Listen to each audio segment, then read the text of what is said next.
Hello everyone, my name is Tanushree and I welcome you all to the fifth lecture of our series Agriculture through MCQs, and the topic for today's class is Field Crops Part 2. We have already discussed Part 1 of this chapter and today we are going to discuss the Part 2. So before I move ahead, let us have a look of what we have completed and what we are going to do today. Okay, so up till now we are done with Field Crops Part 1 and today we are going to cover Field Crops Part 2. Alright, so let's get started.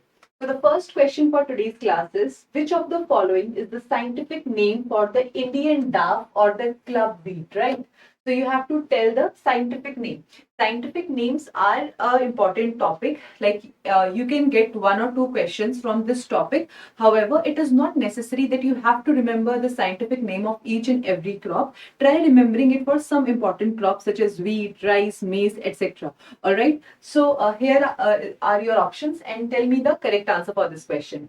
So the correct answer for this question is option number D, right? So as far as the Indian dove or the club wheat is concerned, its scientific name is Tripicum Siporicocum, right? So that is the scientific name of Indian dove or the club wheat, right?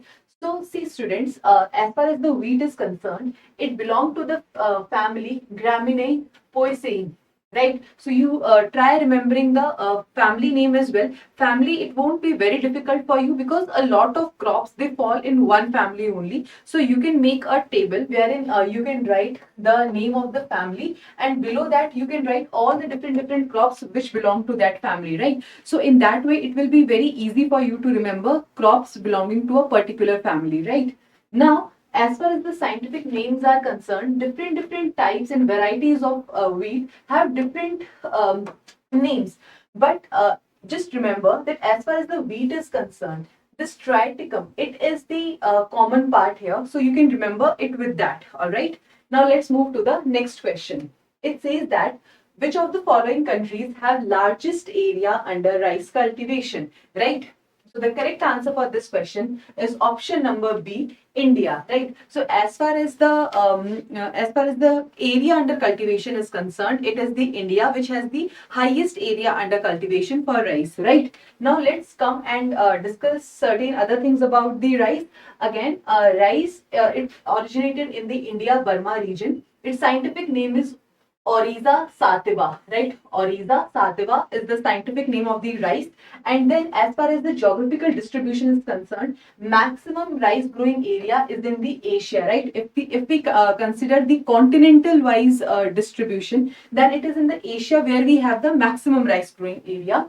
Then as far as the countries are concerned, it is India which has the largest area, followed by China and Indonesia, right? Sometimes they can ask you, and there is a probability that they can ask you what is the number 2 and number 3 country as far as rice cultivation is concerned. So you have to remember that India is followed by China and Indonesia. And in India also, the leading states are Andhra Pradesh, Bihar, Uttar Pradesh, Madhya Pradesh, West Bengal, and also, right, Haryana, Punjab, right? And especially the western Uttar Pradesh part. So these are the major rice growing states in India. All right. Now let's move to the third question. It says that CSR 13 is a variety of which of the following crop, right? So see students, as far as the crops are concerned, there are different varieties which are suitable to different environments, right? And also the agriculture scientists, they keep on developing new varieties by combining the genetic makeups of already existing varieties so as to get a desirable feature or a desirable characteristic, right? So here you have to tell that CSR 13, it is a variety of which of the following crop, right? So the correct answer for this question is option number C, rice. So CSR 13 is a variety of rice. Other than CSR 13, we have CSR 27 and Pokali as varieties of rice as well. So CSR 13, it is adapted to the alkaline and the inland saline soils. Even if the soils are slightly saline in nature, then CSR 30 will be able to tolerate it. Now CSR 27, it is tolerant towards the coastal salinity and sodicity. What is meant by the term sodicity? Sodicity basically means that in the soil, the amount of or the proportion proportion of the sodium is increased or it is higher as compared to the other cations. Now what it does is it essentially makes the plant growth difficult by weakening the soil structure, or you can say by weakening the bond between the soil particles. It affects the soil structure, in turns affecting the plant growth, right? So that is the you can say a drawback of increased sodicity in the soil. But CSR 27, it is a variety of rice which can tolerate sodicity as well, right? Then we have Pokali. Pokali is again a saline tolerant rice variety, and it is cultivated in the waterlogged coastal regions, right? So these were the important varieties of rice. Now next question that we have is, which of the following statements about sorghum is incorrect, right? So you have to tell the incorrect statement, right? And the correct answer here is option number D, right? So the first statement says that it belongs to the family Gramineaceae. Again, I told you na that as far as the crops are concerned, a lot of crops, they belong to the family Gramineaceae. So see, wheat belong to the same family, sorghum also belong to the same family. So just write the name of the family and keep on writing all the different crops which belong to the same family. It will be easier for you to learn then, right? And it is a very hardy crop and it can withstand high temperatures and drought, right? So these two are correct, right? Sorghum is basically a coarse cereal, right? Then it may be successfully grown under atmospheric temperatures ranging between 15 degrees Celsius to 40 degrees Celsius, and annual rainfall is also ranges from 400 to 1000 millimeter, right? So that is the rainfall requirement as far as the sorghum is concerned. However, as we come to the last statement, which says that sorghum is grown on a variety of soil types, but the black soil rich in the humus is found to be the most ideal. Now, this statement is wrong because it is not the black soil rich in humus which is ideal, rather it is the clay loam soil, right? It is the clay loam soil which is ideal for the sorghum, right? So as a crop, it has this capacity, or you can say it has this feature of growing into variety of the soil. But if the ideal soil is concerned, it is the clay loam soil, right? So here it is written clay loam soil, and it is tolerant to the mild acidity or the mild salinity as well under pH 5.5 to 8.0. So 5.5 basically refers a slightly acidic situation in the soil. However, this sorghum, it is able to tolerate slight acidic environment as well, right? Now let's move ahead to the next question. It says that which of the following is not a major maize growing state in India, right? So as far as this answer is concerned, the correct option here is Bengal. So Bengal is not a major maize growing state, right? See, as far as the other information related to maize is concerned, again, this crop also belongs to the family Gramineaceae, and the scientific name is Dia maize, right? It is very easy to remember this MAYS, maize. It can be equated to maize. Maize and maize, they sound similar, right? So here the scientific name is Dia maize, and then there are different varieties of corn which have different names. Try remembering this one, flint corn, दिया मेज इंड्यूरेट, mostly cultivated in India. इंड्यूरेट से India को याद रखा जा सकता है, ठीक है, थोड़ी चीजें आसान हो जाएंगी, right. After that for popcorn we have this दिया मेज एवरेटा, right? Everetta. So this is the variety which we use for making the popcorn, right? So these are some of the corns and the corn varieties and their scientific names. Try remembering few of them, right? Then there is importance of the maize is written. So it can be used both as a livestock. It can be used both as a food crop and as a fodder crop as well, right? Writing in the try writing in the comment section what kind of crop maize is, whether it is a kharif crop or it is a rabi crop, right? So try writing that in comment section. Then as far as the geographical distribution is concerned, the major maize growing states that contributes to more than 80% of the total maize production, it includes Andhra Pradesh, Karnataka, Rajasthan, Maharashtra, Bihar, UP, Madhya Pradesh and Himachal Pradesh. So Bengal is not one of the major maize growing states in India, right? So this was about the maize. Now let's come to the next question. It says that bee holming is practiced for which of the following crops, right? So the correct answer here is potato, right? So deholming as a process, it is performed for the potato. Now, what is meant by the term deholming? See students, as far as the potatoes are concerned, we grow them on the ridges, right? So we have structure something like this, and on this structure we have this potato plant, and here the potatoes will grow as in the form of tubers, right? So this is what the structure of a potato plant looks like, right? So what is like what we essentially do in deholming, that when we are about to harvest the potato plants, right, potatoes, right? So just before the harvesting part, what we do is we randomly pick out certain potatoes, and then by rubbing their skin, we see whether the potato has matured or not. If the skin is coming out very easily, it means that it is not yet matured, and if the skin it is steady and it is not coming out very easily, then we can say that the potato is matured, right? Now,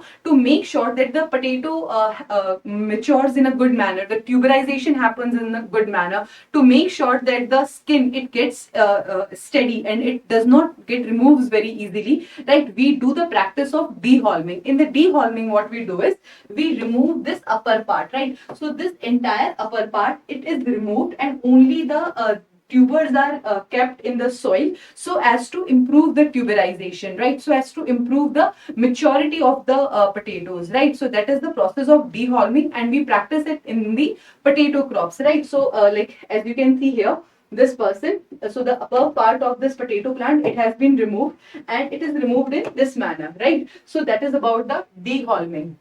Now let's coming to the next question. It says that silking as a process is performed in which of the following crops, right?